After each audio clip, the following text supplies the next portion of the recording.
Aromatime Bistro presents Wine Time Live, hosted by the Hudson Valley's premier green certified entrepreneurs, Marcus and Jamie Giuliano. So grab a glass of your favorite vino, sit back, relax, and travel with them, sharing their passion discovering unique vineyards, outstanding wines, delicious food, and great adventure.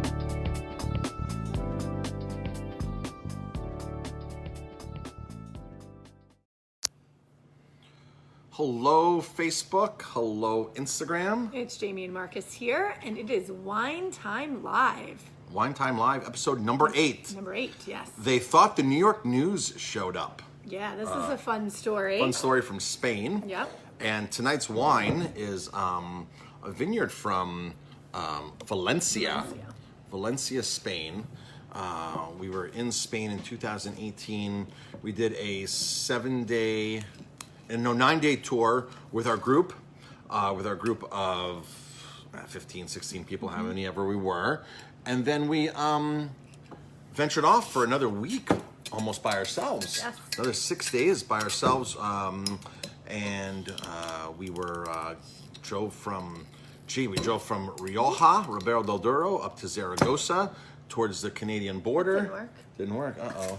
It's all right, I'll get it out. Drove up to the the French border, drove almost to the French border, then drove across to Zaragoza, to Barcelona, and down the coast to Valencia.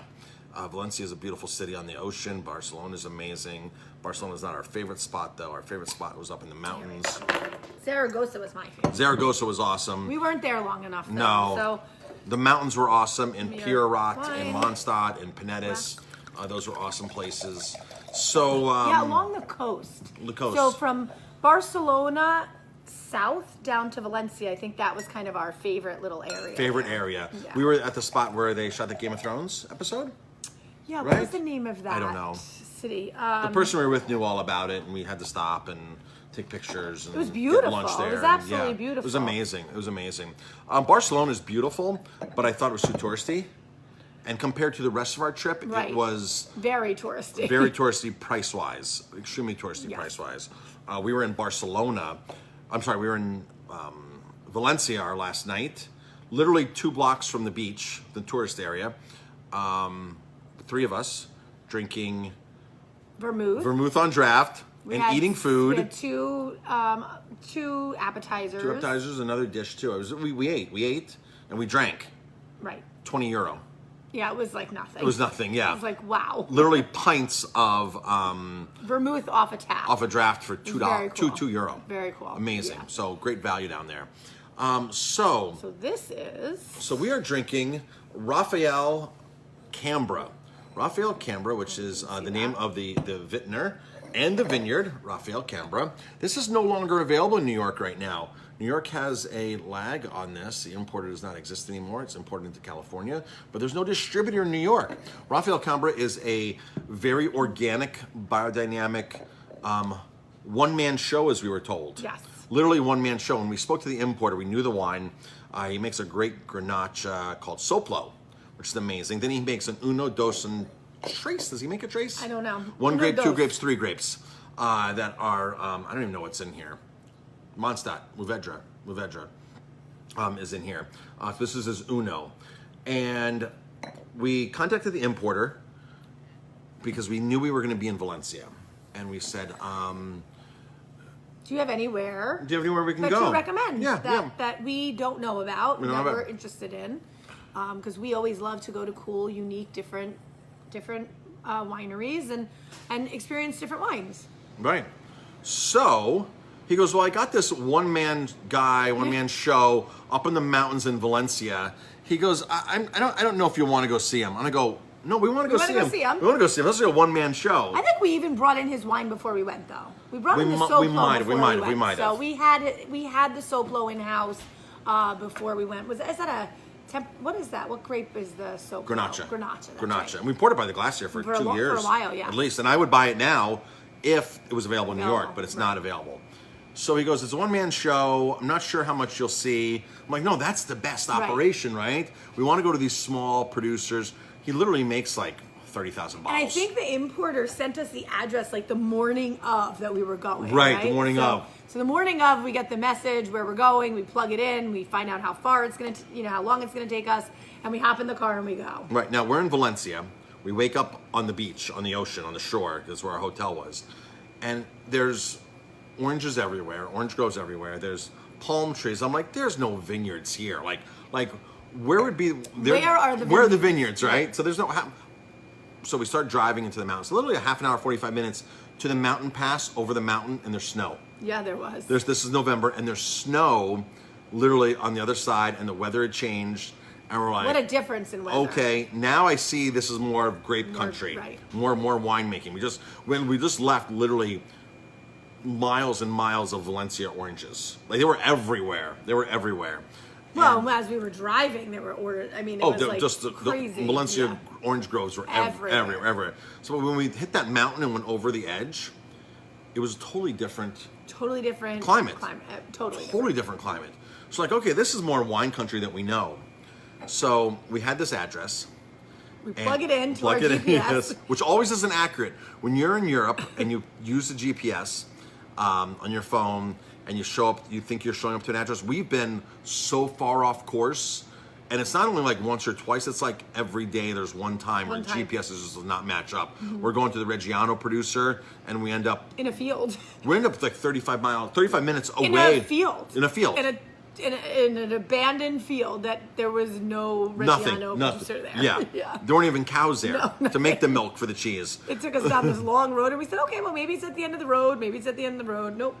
We were in Emilia Romagna again, looking for our balsamic producer, and we almost ended up in Tuscany. We were so off course. And we're like going through alleys and a back road, and we end up in this, again, at an abandoned stone house to look for a balsamic factory that obviously is not in this little tiny stone house. So GPS can be very tricky. We get into the small town. So we get into so we're driving and we're going up these windy roads, and we get into a small town, and I go, wow. I'm like, we're only a block away, and there's a vineyard in this small town. I was like, well, maybe this is just where they make the wine. Maybe they have the vineyards out in the... We know it's a one-man show. Right, we know it's small. So we're like, all right, well, maybe he's buying grapes. Maybe he has a field of grapes. Maybe... We had no idea. Idea. We're in a town square. We're standing outside. You're holding your camera because we're getting ready to go in. And the person we were with had all the camera bags so we record where we go. Yep. If you follow us on VIP... Winery Vacations on Facebook or on Instagram, or even on Aroma Time, you'll see we're constantly posting videos now of past tours. Mm-hmm. I finally got the time to go back and edit. And this is literally like a town square. And we're like, where are we going? We know it's a one-man operation. Is this guy making wine in his apartment? So the person we're with speaks Spanish. Fluent Spanish. And she starts talking to some of the people in the town. And she's asking where this address is. So we get pointed to the address, and it's an apartment building. So we're like, okay, maybe he's making wine in this apartment building. So we go inside, and we get up to the apartment, and we knock on the door, and this woman opens the door, and I said, we're here, we're from New York, Jamie and Marcus, we're supposed to, get a tour.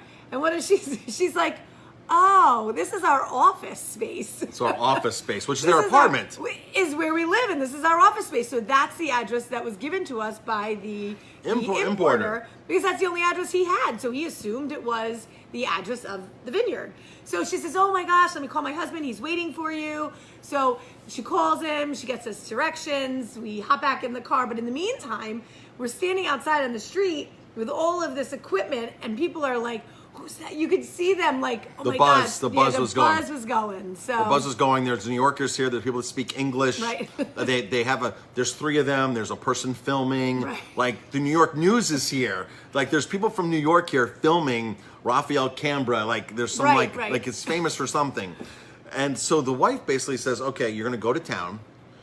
There's no phone. You have to meet Raphael at the church. Right, the church in a square. In this town that's 10 kilometers away where the vineyards are. And we're like, okay, so we get in, and the GPS doesn't work that well again, and we have handwritten directions this time. And we literally show up, and we're at this church, like twiddling our thumbs, and it's cold out. So we're like, let's not get out of the car, but like we're supposed to like and this is small, Like, very. wait for this guy to just show up and take us somewhere. It's a one block town, 2 block town, no yeah. traffic lights, nothing, and everything looks cute, quaint, old, historic, and the church is there. So we're like, okay, so we parked we wait, and he pulls up in like a 1978 Datsun pickup truck. Oh yeah, Right? Yeah, I forgot about that. And we go, that's got to be him. yeah. So we hop in the car with him. We drove our car. Oh, we drove our car. We drove our Okay. car to the vineyards. The vineyards, yes. And he showed us all these beautiful, beautiful vineyards, vineyards that he grows organic, and he owns some land. He doesn't own some land, and we ended up having an amazing, amazing afternoon with Raphael Cambra. We went to a great restaurant. So yeah, Michelin, right? Michelin turned in star restaurant. Right. He turned it in. He turned his star into this restaurant, which made massive news. So literally, Raphael Cambra, one-man show is a little bit of an exaggeration because he had 2 or 3 employees when we got back into his warehouse, into his winery. They were boxing and bottling and packing things. But literally, it's him. He runs the show, and it's him and just a couple of people. And he's in this warehouse making wine. He wants to put a building on his property. And if you go to VIPWineryVacations.com and do the virtual tour, there's a video of us walking around the vineyard. And he explains that where the vineyard's located is a bird sanctuary, a protected bird sanctuary. He's literally been trying for 5, 6, 7 years to build Wasn't there a winery and a tasting room. There's trees on the mountain. Olive trees, or what kind of trees were there? There was something, and I might be on that video. I'm not sure. Almonds? Walnut trees, something. Walnut? There's a nut. Or maybe almonds. I think it's a nut. I think Could have been it's the almonds. Marcona almonds. Yeah, yes, that's what it is. Marcona almonds, yes. which are the famous Spanish almonds. Yes, that's exactly what it is.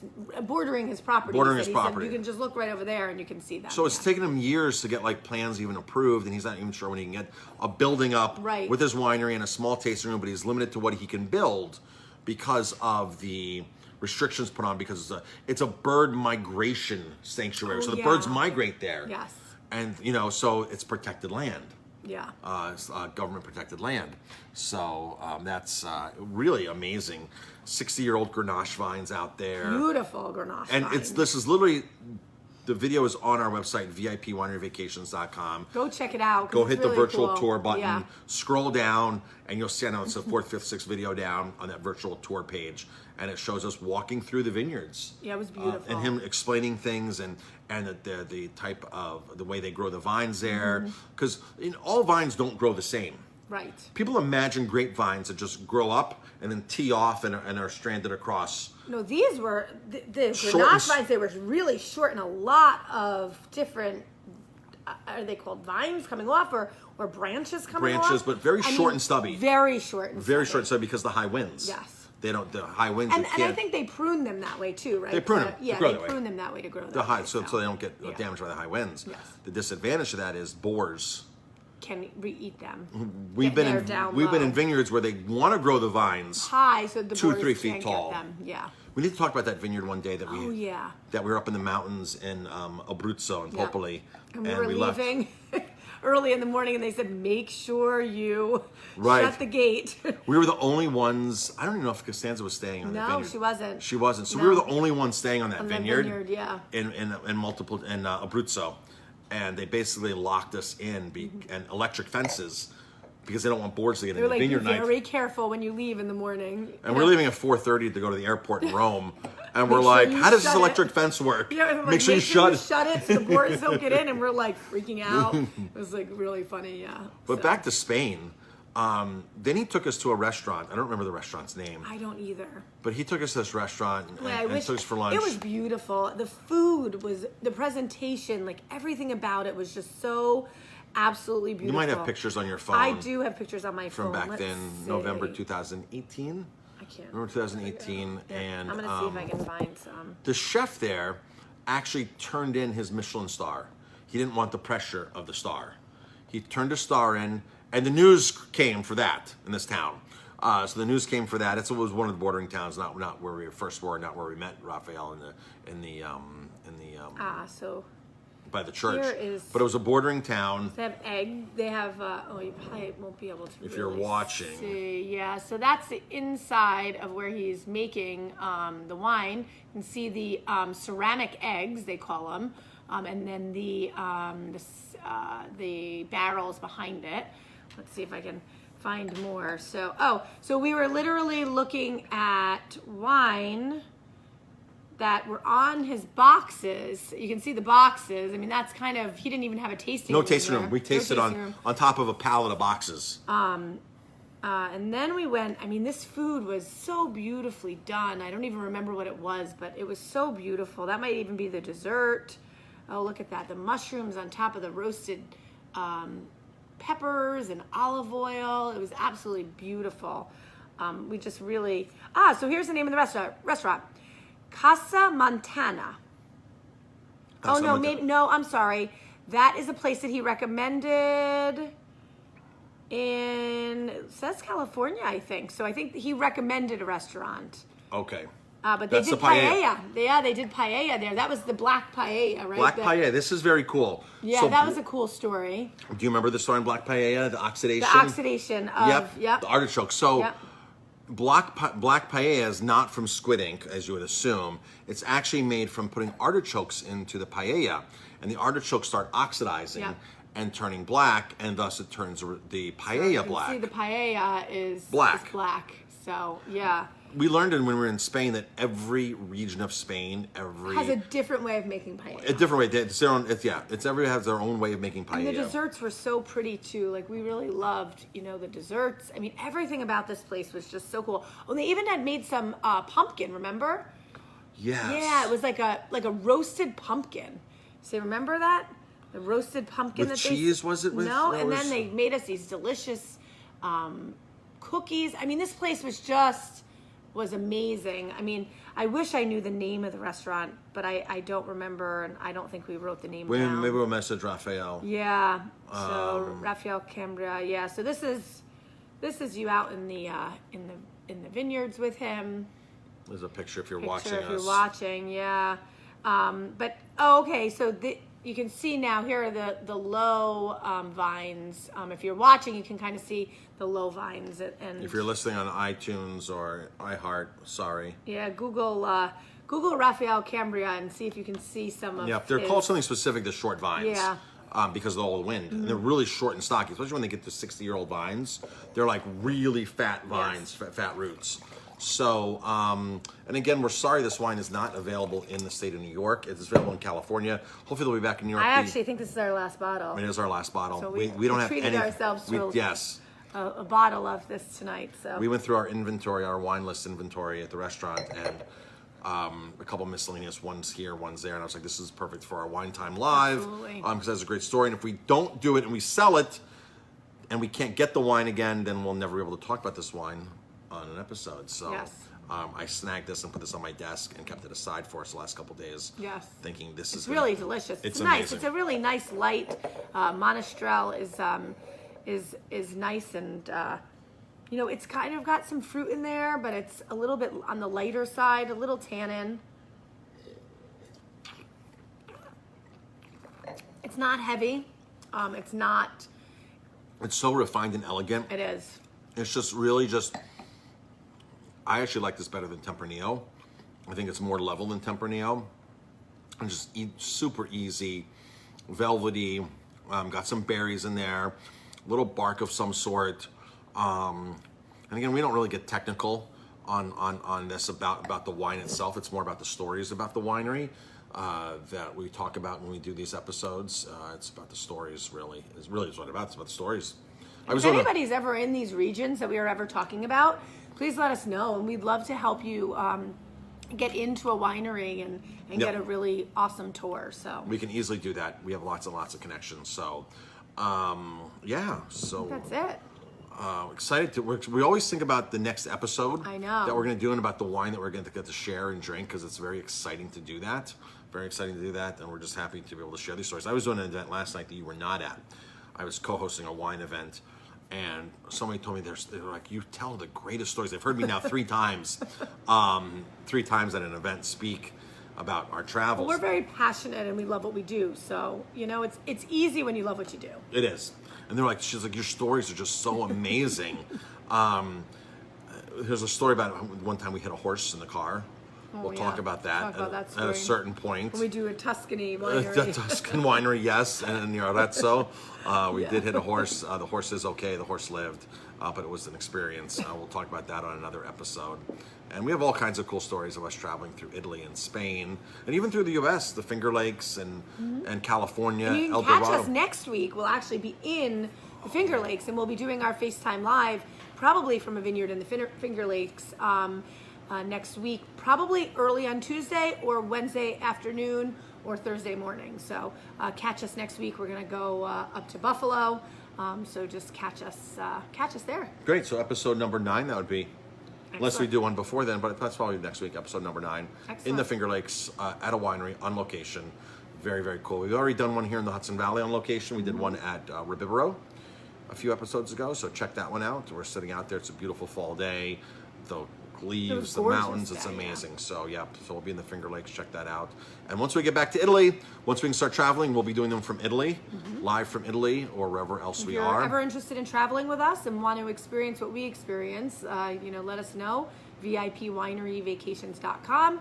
We'd love to share some stories with you, and we tell lots of stories when we're away, and we are always experiencing new things as well. So, All right, everybody, thanks for right. tuning in. Have a great Rest of your day. Great rest of the day. All right, folks, thanks for tuning in, and we'll talk to you later, and enjoy a great glass of wine. Cheers.